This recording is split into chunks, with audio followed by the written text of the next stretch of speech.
Okay, this is a really exciting moment. Look what just came in the mail.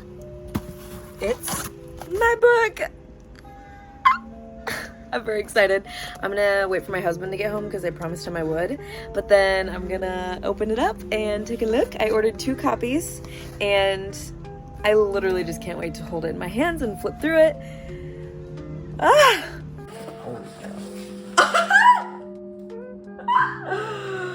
Oh my gosh!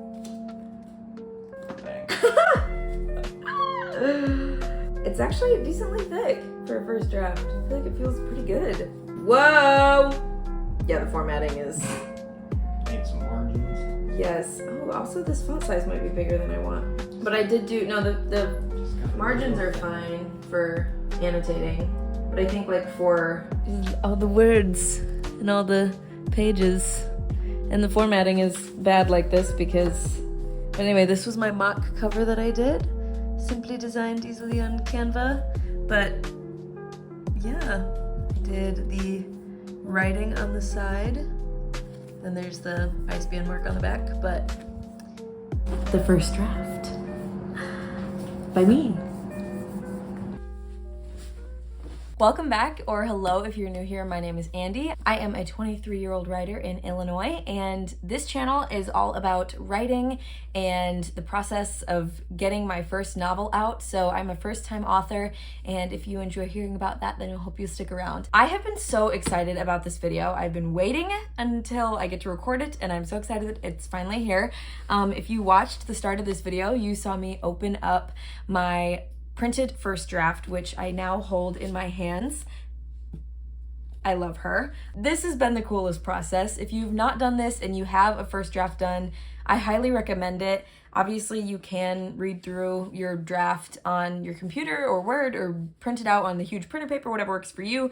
But for me, this has been the coolest process, especially being a first-time author. Like, this is just so cool to hold my hands and be like, I wrote this. I wrote a book. So 4th grade Andy would be screaming right now. Shout out to my bio. This is so cool. It's about 340 pages, 341.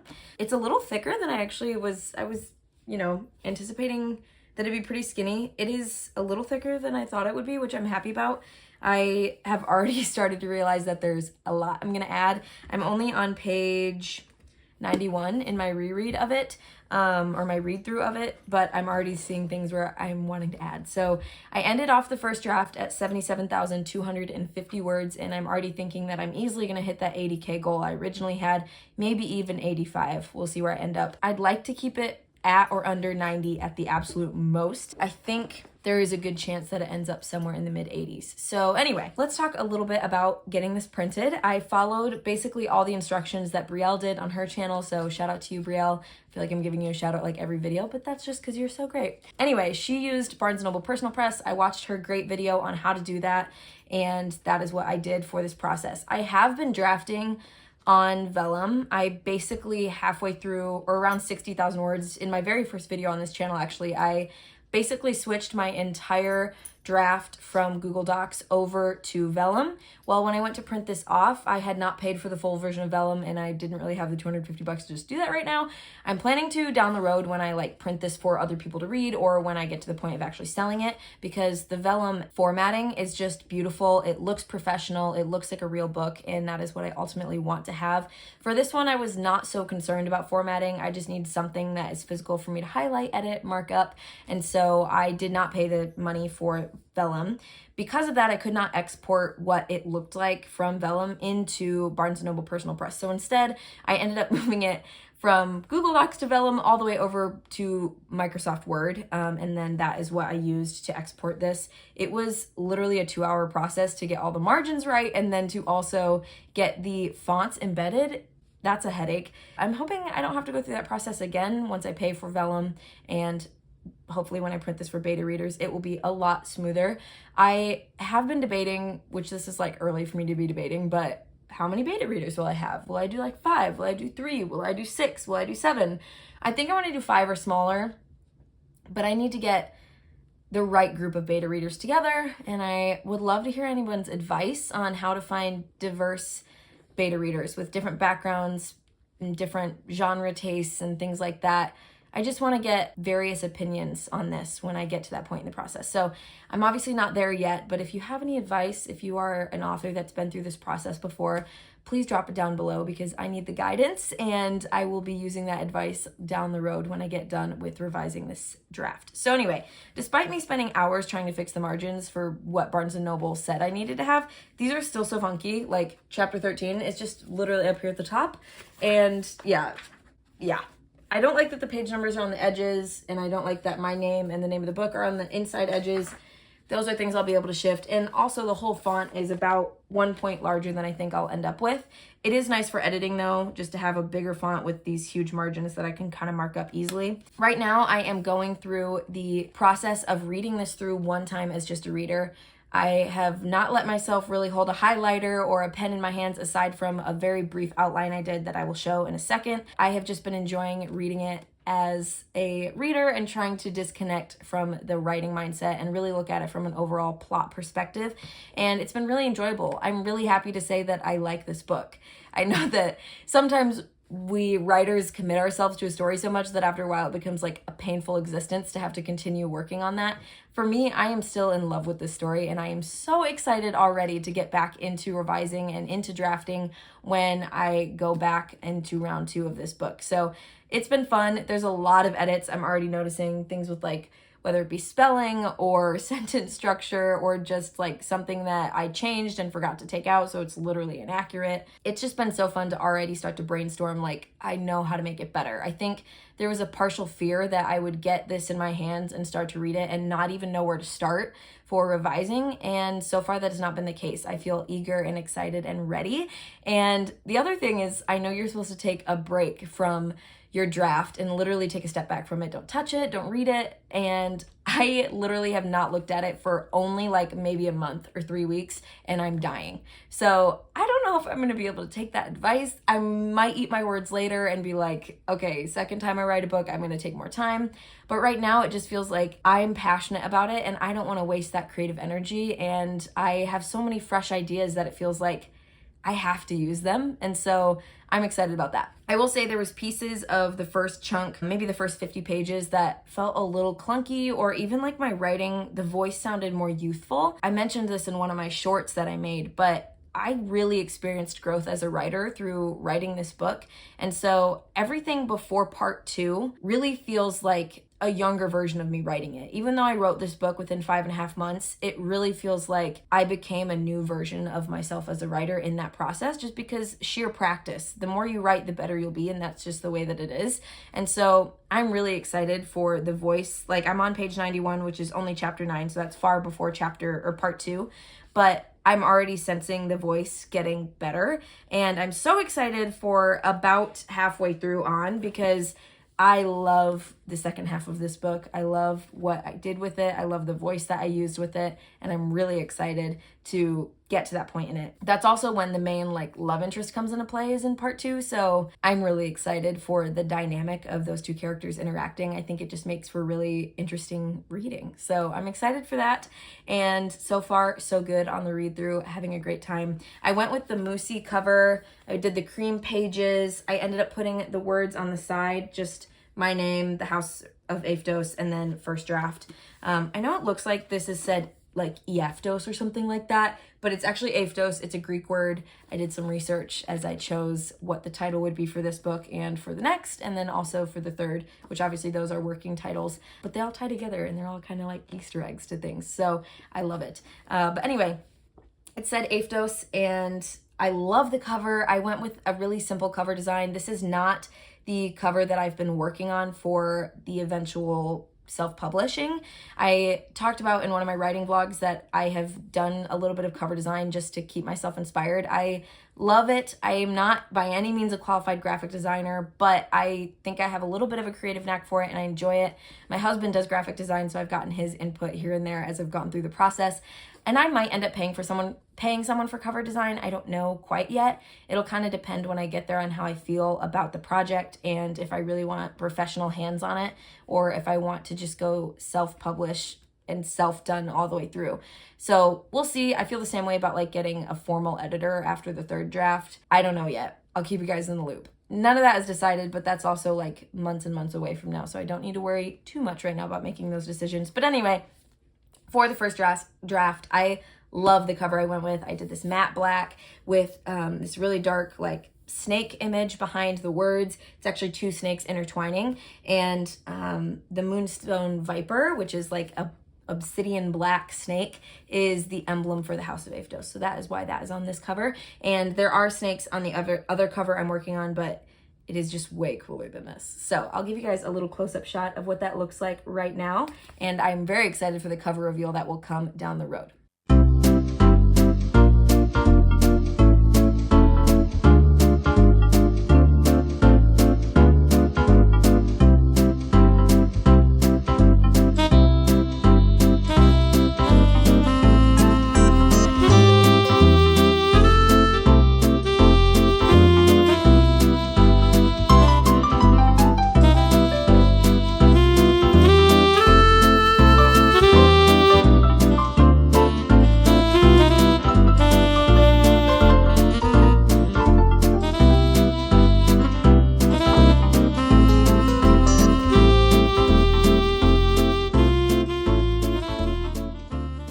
Let's talk revision prep. As I am going through this first rereading, I am already starting to brainstorm on the ways that I'm going to work through revision in this novel and what the game plan is for when I finally let myself get my hands back in the nitty-gritty part of this project. The first thing I did, I don't have Save the Cat Writes a Novel, the physical book. However, there are free resources on their website that you can utilize even if you don't have the book, and I did that the other day because this book, in Microsoft Word, this book was about 355 pages.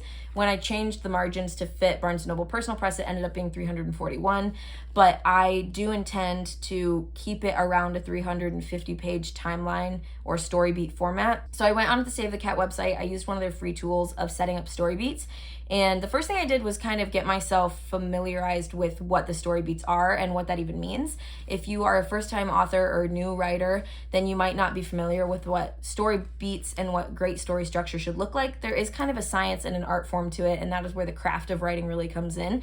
And those are the pieces I'm still growing on, so please take everything I say with a grain of salt. By no means an expert, but I am learning in the process, and it's so fun having you guys learn along with me and learning from you guys. I think you're like the best teachers out there, so hopefully you can take something constructive and productive away from what I'm about to talk about. But the first thing I did was kind of familiarize myself with Save the Cat story beat structures for the superhero outline of a story arc. So I took a little quiz about what my book is about and basically learned that the superhero story arc is what I should be following. And so it basically goes through what a heroine's or hero's arc should be. I printed it out and kind of highlighted what it should look like, but there's 15 beats that the story should follow, all the way from the opening image to the final image. There are certain things that have a number of allotted pages where your story should be following that beat within these pages, roughly. Obviously, if you're like one or two off, that's nothing crazy, but basically you want to have your story following this story structure loosely. So that's what this looks like. I just printed this off online and highlighted it for my own use.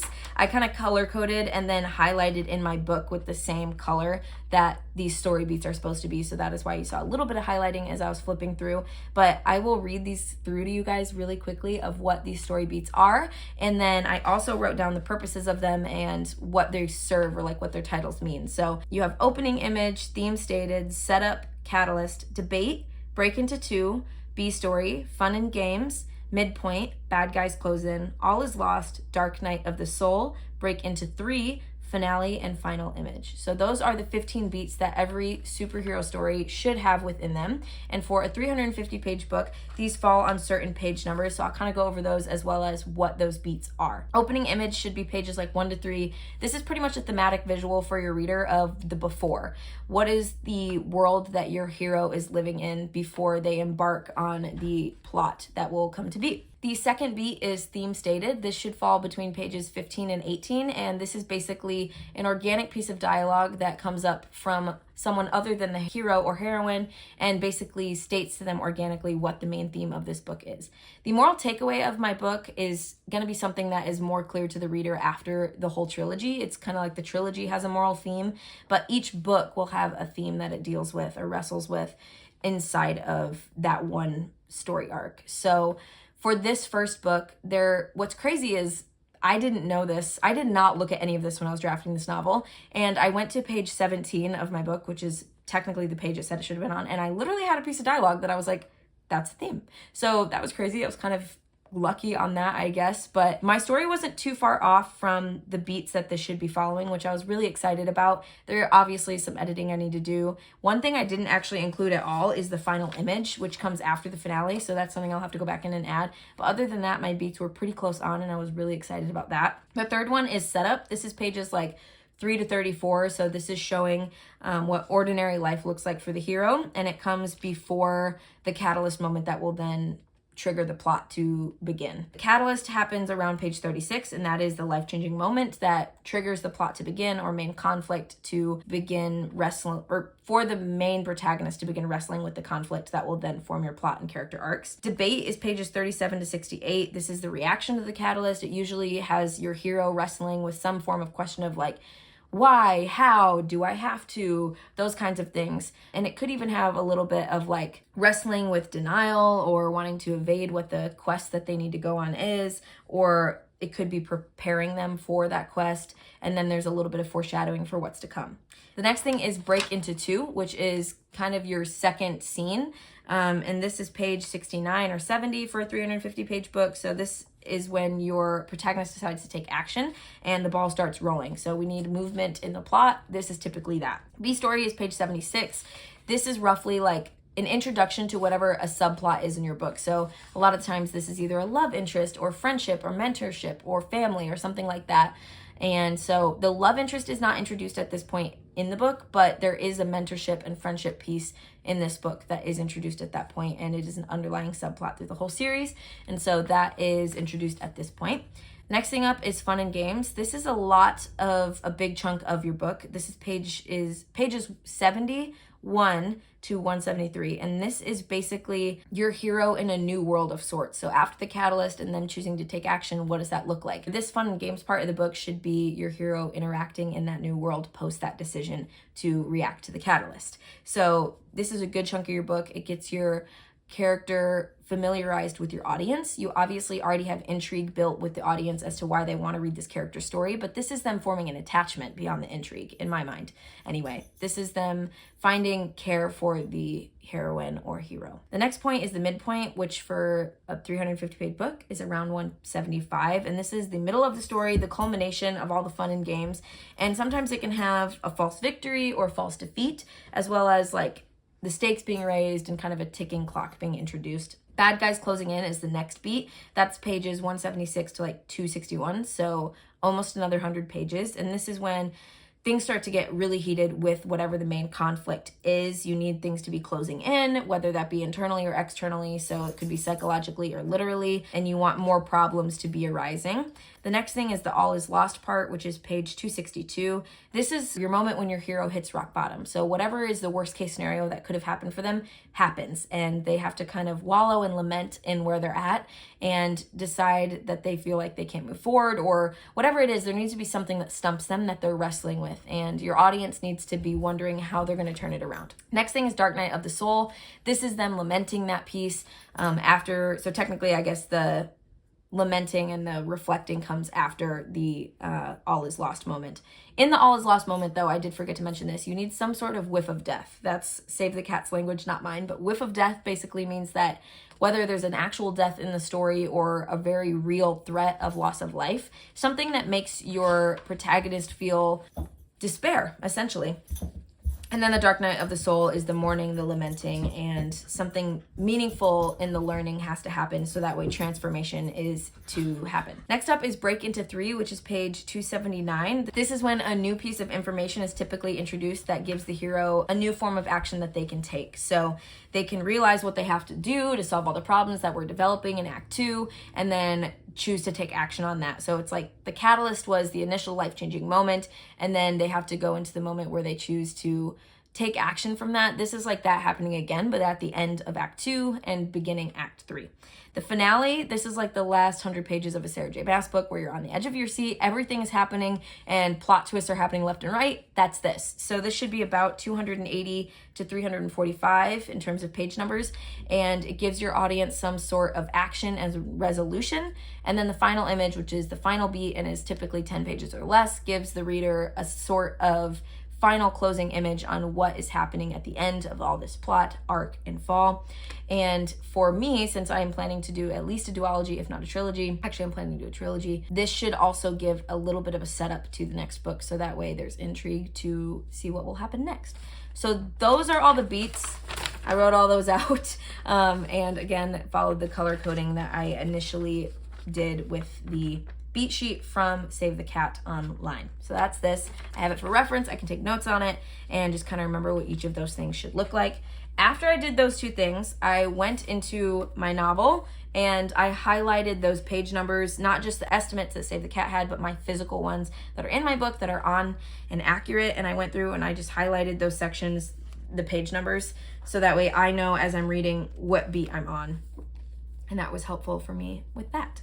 And then the next thing I did, and this was a really useful piece that I referenced in my writing process video. This is from Matt Bell's Refuse to Be Done, of outlining your book after you've completed the first draft. So I did a detailed outline after I completed the first draft. I talked a little bit in that writing process video about how I very loosely outlined this book before I wrote it. When I say loosely, I mean like a notebook paper with like this, and then this, and then this, and then end. This looks way more detailed than that did. I actually have what is physically happening in the story throughout it with all those beats I just mentioned, as well as accurate page numbers below.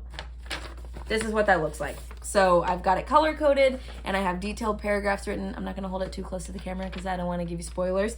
But for me, this has been really, really helpful. And there's even some plot holes that I have solved since I wrote this out that I added into this outline, so that way when I go back to revise, I know the correct outline. But I highly suggest doing this. I just did this on Canva. It did not take long at all, but I have the page numbers to reference those story beats and also a detailed explanation of what is happening in the story. So it's kind of cool to hold my whole story on 2 pieces of paper and be able to see the whole thing. So that is where I am headed with outlining and revising. So once I get through the first reread of the physical draft, I will go back through and I have sticky notes and highlighters and pens, and I plan to mark the crap out of this thing.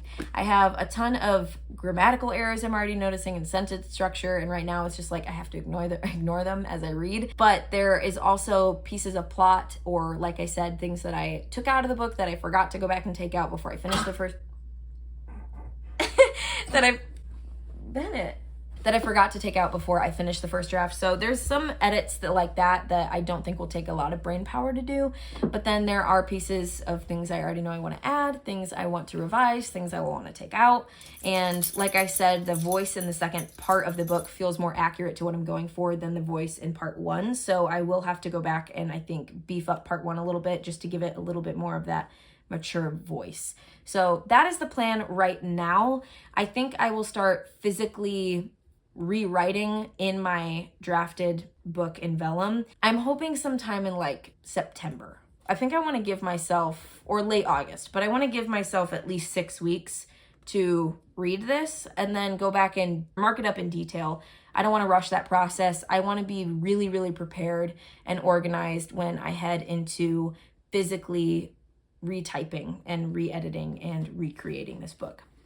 The other thing that I did that I forgot to mention, but I did this in preparation for the character video that I did last week, is I created character profiles on Canva and answered those key questions that I talked about in last week's video. For each of those characters, I added their character image. And so as I head into revising, I not only have the story outlined and the story beats detailed, but I also have my characters detailed and all those important questions about who they are at depth answered for myself. So that way, when I go back into the second draft, I can add more dimension to anyone who feels lacking and just write with that full perspective and knowledge of who they are and why they are who they are.